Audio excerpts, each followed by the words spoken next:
Stage ते वेठल सभी सुना नाला पिंडाल में वेठल उस्तादो भाईरो गोठ जा रहवासियो जीए सिंध जीए उस्ताद सदा रहे साईं मूसा जी अज़मत। हर दौर में हर ज़माने में इंसान जे अॻियां ॿ ऑप्शन रहंदा आहिनि। हिकिड़ो ऑप्शन आहे दौलत जो, ॿियो ऑप्शन आहे ॾुखियाई भरे रस्तो जेको आहे उहो इहो आहे त उहो फ़क़ीरी रस्तो आहे। माण्हू अक्सर करे ॾिसंदो आहियां त सॼी दुनिया अंग्रेज़ी नावल ॾेई पढ़िया आहिनि। सभई हीरो अंग्रेजी नावल में रुगो पैसे की ॻाल्हि ही जेको कैपिटलिज्म आहे इहो सॼो यूरोप जेको सॼो जे वर चढ़ियल आहे ऐं उहो इम्पैक्ट असांजे सिंध जे मुआशिरे ते बि हींअर मौजूदु आहे। माण्हुनि जी डोड़ पैसे ॾांहुं दौलत ॾांहुं। जेकॾहिं चाहे हा साईं मूसा कजरो जा वॾा बंगला हुजनि हा, वॾियूं गाॾियूं हुजनि हा, पर हुन रस्ते खे खुटे हुन फ़क़ीरानी रस्तो अख़्तियार कयो। मुस्तफ़ा ज़ैदी चयो आहे इन्हीं रास्तों पे चल सको तो आओ, मेरे घर के रास्ते में कोई कहकशां नहीं है। साईं मूसा यानी वानी वो रस्तो अख़्तियार कयो जंहिंमें पैसो न हुजे पर इज़त ऐं वक़ार हुजे। हू अहिड़ो माण्हू हो जेको माण्हू त रुगो अदीबनि ऐं शाइरनि जूं वर्सियूं था मल्हाइनि। मूंखे हैरत थींदी आहे छा असांजे समाज में नंढड़ा ई माण्हू सही कोई वॾा माण्हू न आहिनि।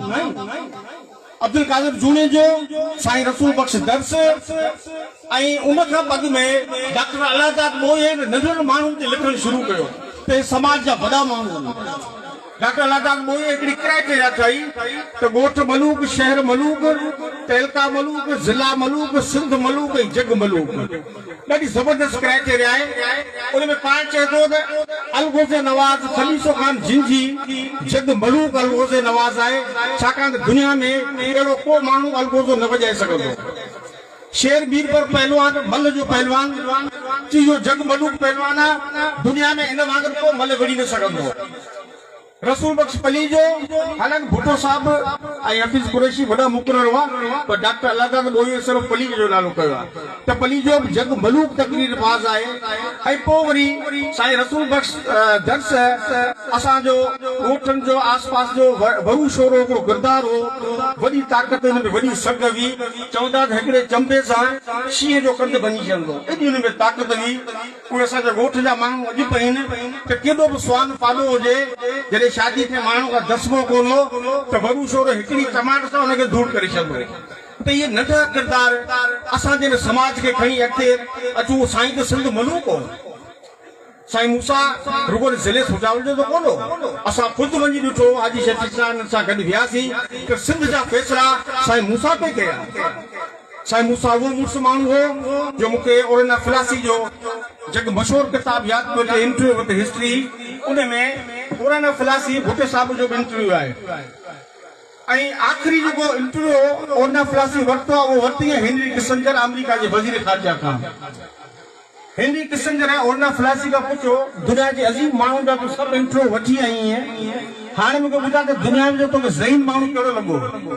ओरना फिलासी लफ़्ज़नि त मूंखे ज़ुल्फ़िकार अली भुट्टो दुनिया जो ज़हीन तरीन इंसान लॻो। हेनरी किसिंजर लफ़्ज़नि is a really genius and brain. इहो असांजो भुट्टो बहरहाल ऐं साईं मूसा खे सोचा साईं मूसे जूं वापसि बि भुट्टे साहिब सां आहियूं। उन में हिकिड़ो किरदारु आहे पाना गोलेस जेके हेलीकॉप्टर चयो वञे थो, यूनान जो सियासतदान हो जेके जेलनि में वॾियूं तकलीफ़ूं अज़ाब न हुयूं। ओरना फिलासी हुन खां इंटरव्यू वरितो आहे जेल में, पोइ ॿाहिरि वरितईं। हुन खां पुछईं त हेलीकॉप्टर मुड़ुस माण्हू केरु थींदो आहे? चई इहो साॻी सुवाल तोखां जेकॾहिं पुछां त तुंहिंजो जवाबु कहिड़ो हूंदो? चई मुंहिंजो जवाबु इहो आहे त हेलीकॉप्टर मुड़ुस माण्हू त ख़ुदि ई मूंखां ई सभु पुछो त मुड़ुस माण्हू केरु हो? साईं मूसा लॻाड़ी असांजो सचो पचो मुड़ुस माण्हू हो जंहिंजा फ़ैसिला, जंहिंजो तदबर, जंहिंजी डाइप, जंहिंजो जदोजहदुनि खे सवे सलाम बाक़ादिर चई वियो आहे त पेटर्फ में ख़ाली थी वियो आहे। पेटर्फ वाजिबु हुन मिशन ते रवान दवा आहे। शायदि असांजूं काविशूं आगे नज़र नथियूं अचनि, असीं साईं मूसा जहिड़ा नथा थी सघूं। हू जगानू किरदार हो पेटर्फ जो, सिंध जो। असीं नंढा ई माण्हू सही पर उन मिशन खे जारी रखियो अचूं था।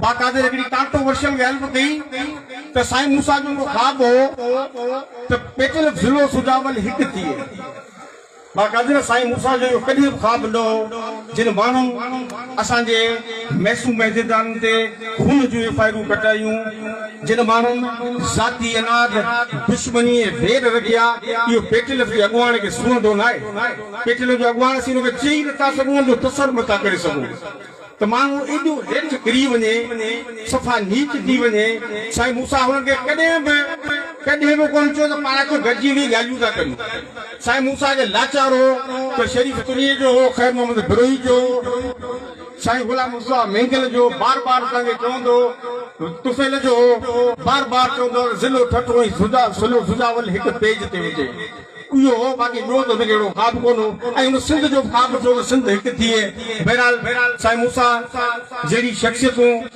जा ख़्याल वाक़ई कॾहिं न भॼी सघंदा आहिनि हू अज़ीम माण्हू हो हू असां में नंढो माण्हू भले माण्हू चवंदो नंढो माण्हू पर हू असां लाइ तमामु वॾो माण्हू हो हुन जूं हसीन यादूं असां सां का क़यामत रहंदियूं हू असां खां कॾहिं बि न विसरंदो हू असां सां गॾु आहे गॾु रहंदो असांजे ख़्वाबनि में असांजे साभियाउनि में असांजे हर मिशन में असांजी हर ॻाल्हि में हर असांजी हर अदा में हू ई हसीन तेरी हर अदा है हसीन तर जो झुकूं तो शाखे गुलाब हूं जो उठूं तो अबरे बहार हूं हू अबरे बहार हो लती साईं चयो न त कंहिं माण्हू मंझि अचे बूह बहार जी गुलनि जी न फुलवाड़ियुनि जी न सॼे बहार जे मुंद जी ख़ुशबू त साईं हिकिड़े बहार जी मुंद जी आओ हू विछड़ियो बि त बहार में हो साईं मूसा फेब्रुअरी में बहारुनि जे मुंद में गुलाब सां हमेशह लाइ विछड़ी वियो अॼु हुनजी वरसी बहारुनि जी आमद हाणे शुरू थियण वारी आहे त हू बहारुनि जहिड़ो गुलाब असां सां सदाईं यादि रहंदो असांजे दिलि में रहंदो